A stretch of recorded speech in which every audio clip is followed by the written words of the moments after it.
이번 시간에는 저당권 침해에 대한 구제예요. 자, 잠깐 설명드리면 저당권 침해에 대한 구제예요. 그럼 저당권의 침해 모습이 뭘지를 먼저를 생각을 하십시오. 그럼 우리가 열심히 배우지 않았습니까?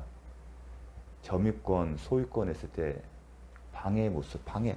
물권이잖아요. 물권은 배타적 효력이고 절대적 효력이 있다. 방해를 받으면 배타성 실현을 위해서 보호방안의 구제수단이 있다. 그게 물권적 청구권이잖아요. 그래서 방해의 모습이 항상 방해라는 모습을 점검하잖아요. 우리가.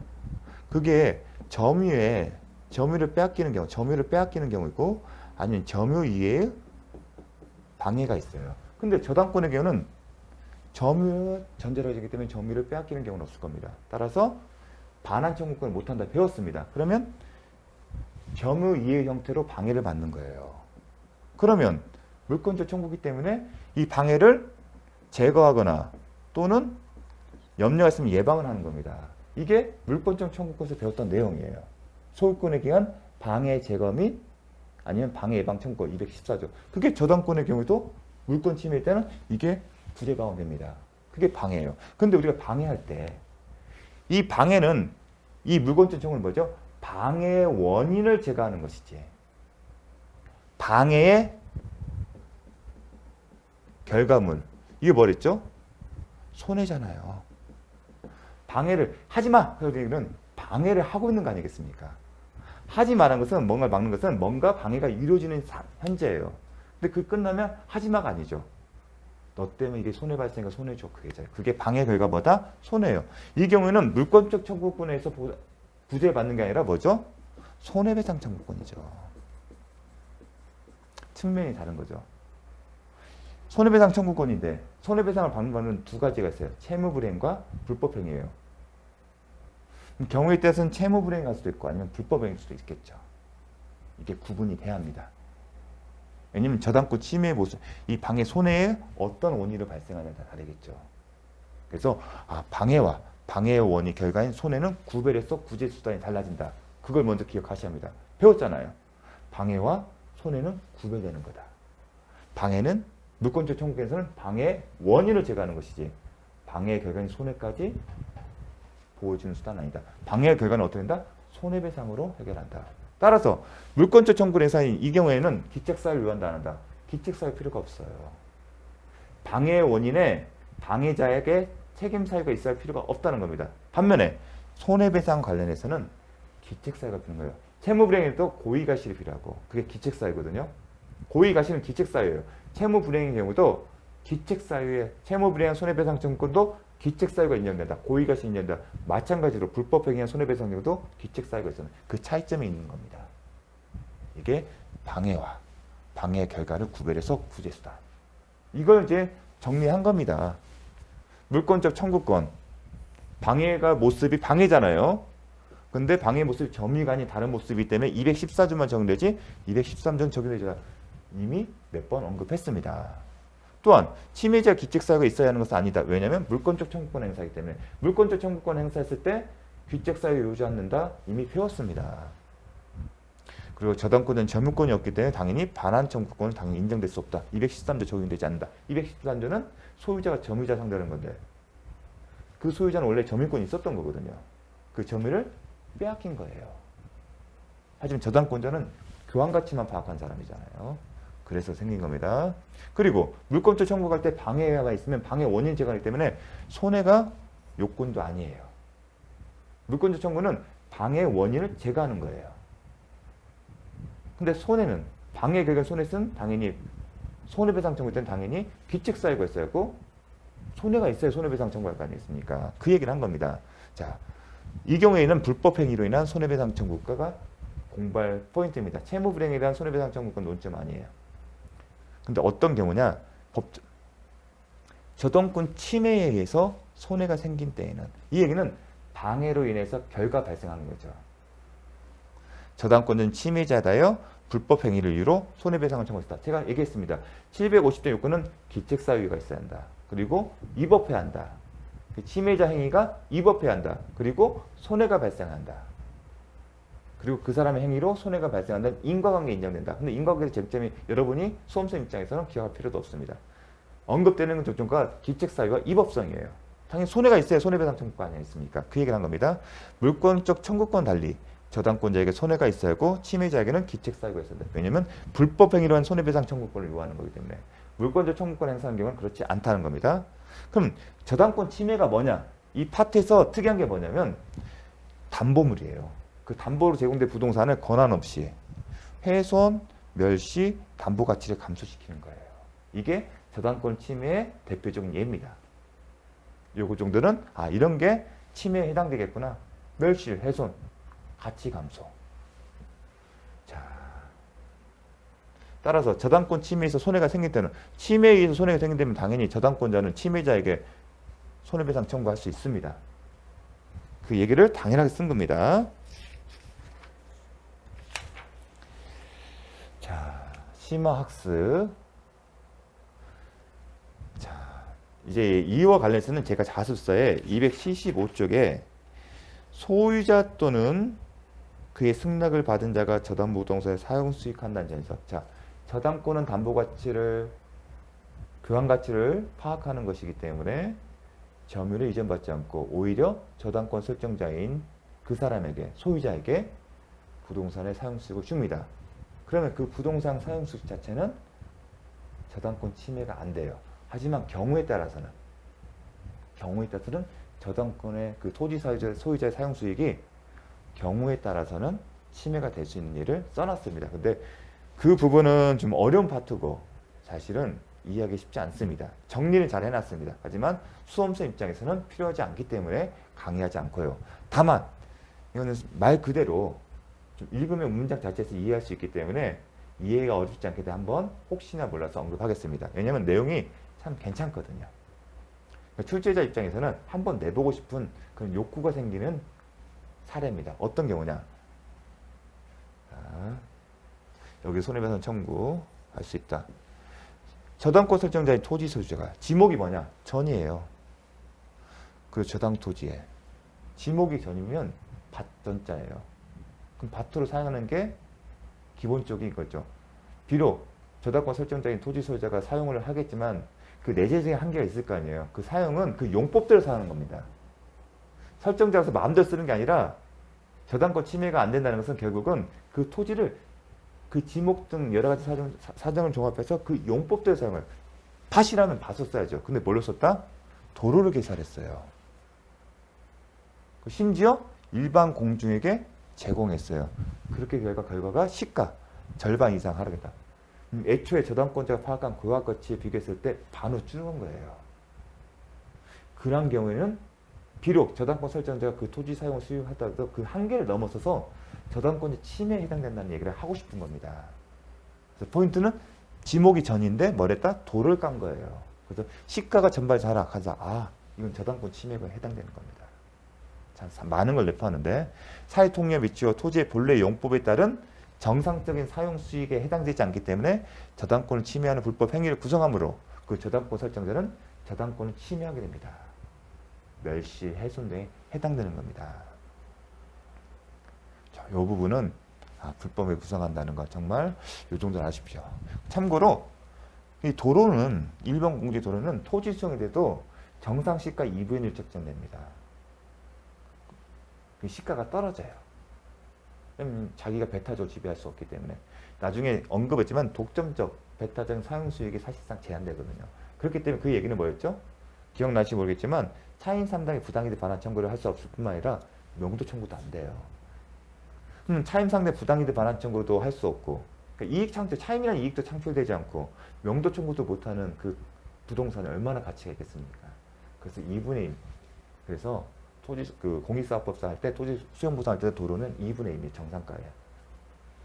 저당권과 함께 취득한 지상권에 기차하여 임료 상당의 손해배상 청구는 할 수 없다. 이것도 중요합니다. 무슨 얘기냐면 딱 와야 돼요. 우리가 저당권 설정했는데 그 함께 담보지상권을 설정한 경우입니다. 근데 그 담보지상권의 목적이 있죠? 저당권의 교환가치의 하락을 막기 위한 거예요. 그래서 본래 지상권은 타인의 토지를 점유해서 이용할 수 있는 권리지만 담보지상권의 경우는 토지를 넘겨받습니까? 안 받잖아요. 여전히 저당권 설정자가 여전히 그 토지를 사용 수익합니다. 그렇다 보니 차임 상당이 그 이행 논리적 전제가 뭐죠? 그 토지를 점유해서 사용한다는 전제인데 담보시장권자는 애시당초 없었잖아요. 토지의 사용 수익과 개연성이 아예 없었습니다. 따라서 차임 상당의 손해라는 게 발생할 여지는 없다. 그 얘기를 하는 겁니다. 그러니까 담보지상권의 개념, 그 개념이 점유를 전제로 하지 않는다는 거. 점유를 전제로 하기 때문에 사용수익이라는 것도 발생할 수 없고 사용수익은 뭐다? 차임이잖아요. 그러니까 차임 자체에 침해를 해서 손해가 발생한 건 아닙니다. 그럼 이 사람 뭐냐? 교환가치 하락이 소라예요. 이 경우에도. 이 저당권자나 담보지상권자는 결국은 손해는 교환가치 하락인 거지 사용수익을 못해서 발생한 손해는 없다는 겁니다. 왜냐하면 저당권자나 담보지상권은 점유받아서 사용수익을 전제하지 않고 단지 교환가치를 파악하는 거고 담보지상권은 저당권의 교환가치 하락을 막기 위한 수단이기 때문에 그 관점에서 나온 겁니다. 따라서 저당권 관계 취득과 지상권 이건 뭐다? 담보지상권이다. 그에 기초해 임여상등의 임여는 뭐예요? 점유를 전제해서 사용수익하는 건데 이 사람들은 교환가치만 파악하는 거기 때문에 이런 손해 발생할 일은 이런 손해란 발생할 게 없기 때문에 손해가 없기 때문에 손해배상 정보를 못하는 겁니다. 왜냐하면 지상권은 담보지상권이겠죠. 저당토지의 담보가치를 확보하는 데 그 목적이 있으므로 임여상당의 손해가 발생할 일이다. 중간에 발생했다. 이 사람은 애시당초 점유해서 그 목적을 사용 수익할 개연성이 없었기 때문에 따라서 목적을 점유해서 사용 수익에 전제한 차임의 이익이 없었고 그런 이익이 없었기 때문에 침해가 갔다 하더라도 손해가 없다. 자, 제가 말을 빨리 했는데 그러한 구조로 접근하시면 됩니다. 요게 이제 나오면 어렵게 나오면 할 수가 있습니다.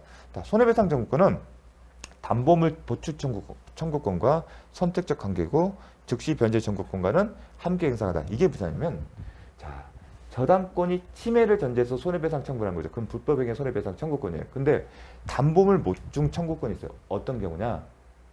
저당권 설정자가 목적물을 멸실이나 훼손하거나 기타 방법으로 담보가치 하락시키면 보충해. 그 담보물 보충 청구권을 행사할 수 있어요. 그러면 담보물 보충권을 행사하게 되면 가치가 떨어질 때가 회복되겠죠. 그럼 손해가 있어 없어요? 없잖아요. 그래서 선택적으로 한다. 누굴 상대로? 저당권 설정자를 상대로.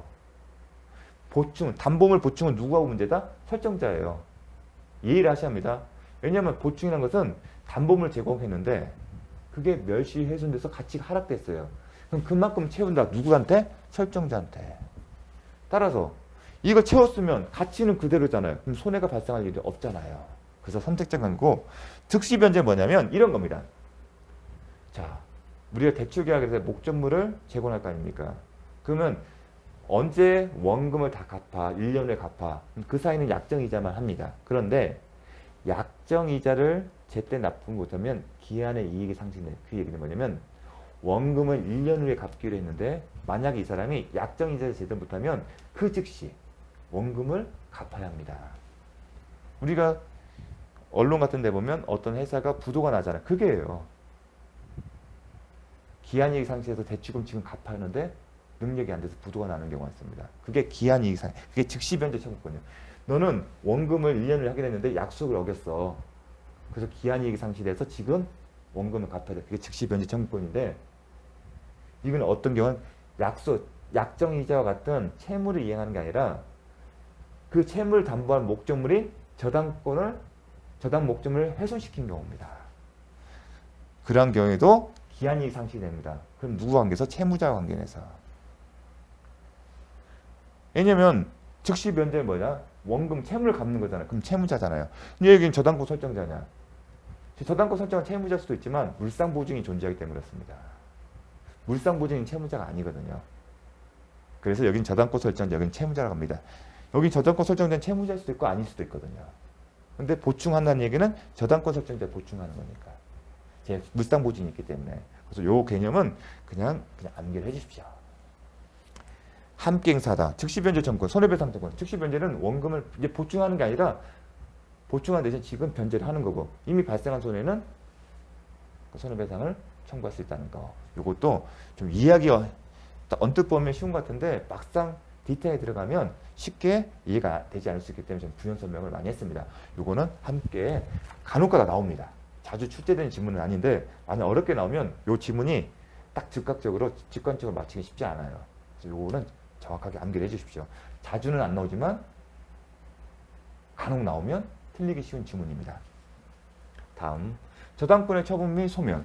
이제 물권 같으면 저희가 항상 처분과 소멸에 대해서 살펴봤습니다. 소멸은 이미 답이 나왔어요. 부종성을 생각하시면 되잖아요. 즉, 피담보 채권이 소멸시 완성, 기타 변제 등을 소멸하게 되면, 소멸시 완성이나 기타 변제 소멸하게 되면 저당권도 소멸한다. 이제 그걸 기억하십시오. 양도. 저당권에 되면 피담보 채권과 분리할 저당권 양도 가능하다? 안 된다. 왜냐면 저당권은 부종성 때문에 피담보 채권을 전제해서 보니 저당권의 존리, 의미가 있기 때문에. 이거 어디서 배웠어요? 전세권에서 용익물권적 권능이 했을 때 피담보 채권만 분리해서 전세권만을 용익물권적 권능이 소멸한 전세권만을, 즉 담보물권적 권능만 남아있는 전세권만을 양도했으면 그때 배웠습니다. 자, 저당권 양도에서는 반드시 피담보채권과 함께 양도해야 한다. 저당권의 부종성의 원리에 따라 피담보채권을 남겨둔 채 저당권만을 양도하는 것은 허용된다. 이게 키포인트죠. 저당권만의 양도는 허용되지 않는다. 이걸 기억하십시오. 시험도 저당권만의 양도는 무효이다. 효력이 없다. 이 얘기는 저당권만 양도해서 이전 등기를 했다는 겁니다. 하지만 그 등기는 효력이 없다는 겁니다. 근저당권의 경우도 마찬가지다. 이게 저당권의 양도의 핵심 포인트입니다.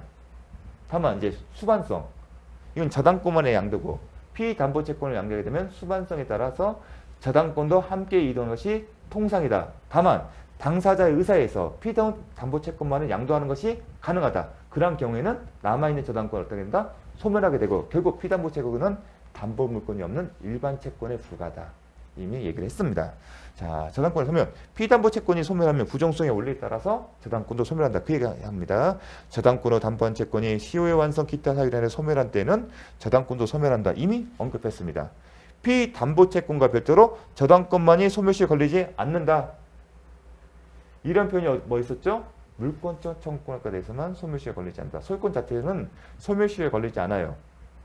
그런데 소유권에 기한 물권적 청구권은 단독으로 소멸시에 걸린다? 아니다. 왜냐하면 물권적 청구권은 소유권을 위한 배타적 효력 확보를 위한 수단이기 때문에 한 세트예요. 만약 물권적 청구권이 소멸시에 완성해서 물권적 청구권이 소유권 존재한다면 그건 소유권의 권능을 지키는 방법이 없다는 겁니다. 그래서 이것도 함께 저당권만 소멸시에 걸리지 않는다. 자, 채무자가 이행기에 피담보 채무 전부를 변제하면 채무를 전부 변제했대요. 그러면 뭐 딱 생각합니다. 아, 저당권 말소 등기 청구. 감명의 저당권은 말소 등기를 하지 않아도 소멸한다. 180주째더라 변제를 하게 되면 별도의 말소 등기 없더라도 소멸한다는 것도 잘 기억하십시오. 지문에 간혹 잘 나옵니다. 경매 절차에서 매각으로 소유권이 이전되면, 자, 경매 절차에서 소유권이 이전되면 언제 되죠? 매각되면, 낙찰자가 매각 등을 완납하면 180주에 따라 소유권이 이전되고, 즉 소유권 변동에 효력이 발생하고, 어떤 거죠? 저당권은 선후 불문하고 모두 소멸한다. 그 얘기를 하는 겁니다. 민사집행법 91조 제1항에 나와는. 자, 잠시 쉬었다가 근저당 살펴보도록 하겠습니다.